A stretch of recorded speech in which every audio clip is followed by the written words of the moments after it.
Potential energy of a system of charges. Consider first the simple case of two charges q1 and q2 with position vector r1 and r2 relative to some origin.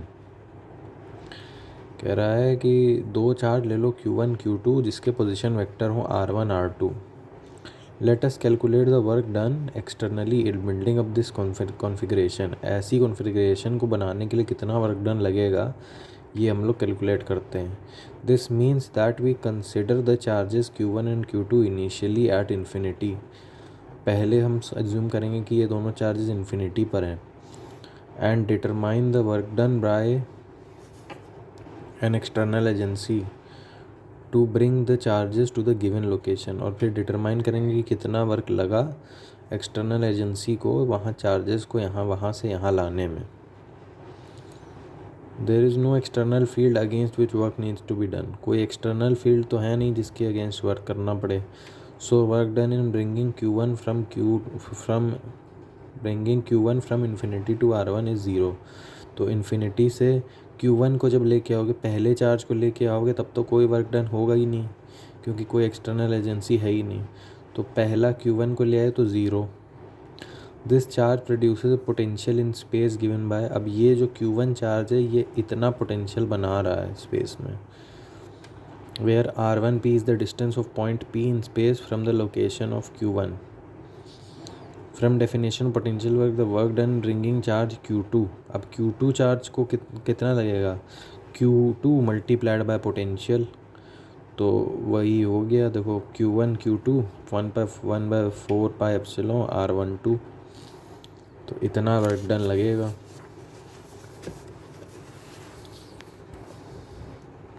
ये configuration हमारी बन गई. q1 charge को पहले ले आए थे और q2 चार्ज को बाद में ले आए हम. Since electrostatic force is conservative, this work gets stored in the form of potential energy. अब electrostatic force conservative होती है तो ये जो भी हमने वर्क डन किया है ये पोटेंशियल एनर्जी के रूप में स्टोर हो जाएगा. Thus the potential energy of two charges q1 and q2 is इतना. पोटेंशियल एनर्जी इतना हो गया. Obviously, if q2 was brought first to its present location and q1 brought later, the potential energy u would be same. अगर q2 को पहले ले आते और q1 को बाद में ले आते तब भी पोटेंशियल एनर्जी सेम रहती. More generally, the potential energy expression is unaltered whatever way the charges are brought to the specified location. और ये जो पोटेंशियल एनर्जी ये इतनी रहती चाहे किसी भी तरीके से दोनों चार्ज को इस जगह पे लेके आते आप तो. इक्वेशन 2.22 ये वाली इक्वेशन ये ट्रू है for any sign of q1 q2 का कोई भी साइन ले लो तो ये इक्वेशन ट्रू है. If q1 q2 is in दोनों का प्रोडक्ट अगर ग्रेटर देन ज़ीरो है तो पोटेंशियल एनर्जी इज़ पॉजिटिव, और अगर ये लेस देन ज़ीरो है तो पोटेंशियल एनर्जी इज़ नेगेटिव.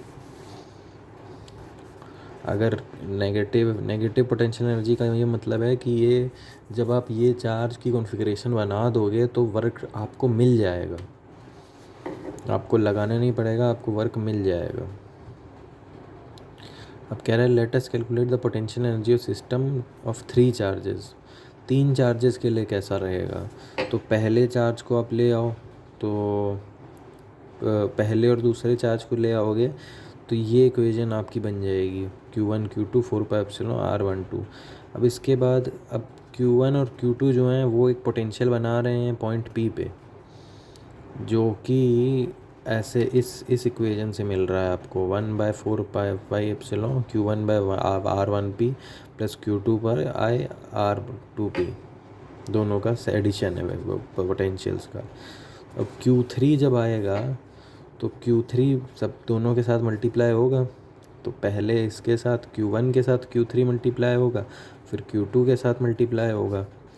तो ऐसे ही करोगे जब, तो इसके बाद देखो r13 और 23 1 और 2 के साथ हो गया 3 का. Total work done is assembling the charges कितना होगा टोटल वर्क. इक्वेशन 2.23 ये पहले वाले जो 2 को बनाने में जो वर्क लगा था और फिर जो 3 को बनाने में वर्क लगा, इन दोनों का एडिशन होएगा. तो ऐसा इतना वर्क आपको मिल जाएगा जो आपको लगाना पड़ेगा 3 चार्जेस की कॉन्फ़िगरेशन बनाने के लिए। फिर एक लाइन एक यहाँ पे लिखी गई है, the potential energy is characteristic of the present state of configuration and not the way the state is achieved. तो पोटेंशियल एनर्जी कह रहा है कि कैरेक्टरिस्टिक होती है प्रेजेंट स्टेट ऑफ कॉन्फ़िगरेशन के, जैसी कॉन्फ़िगरेशन बनी है उसका एक कैरेक्टरिस्टिक है पोटेंशियल एनर्जी, और किस तरीके से बनाई गई है ये इम्पॉर्टेंट नहीं है।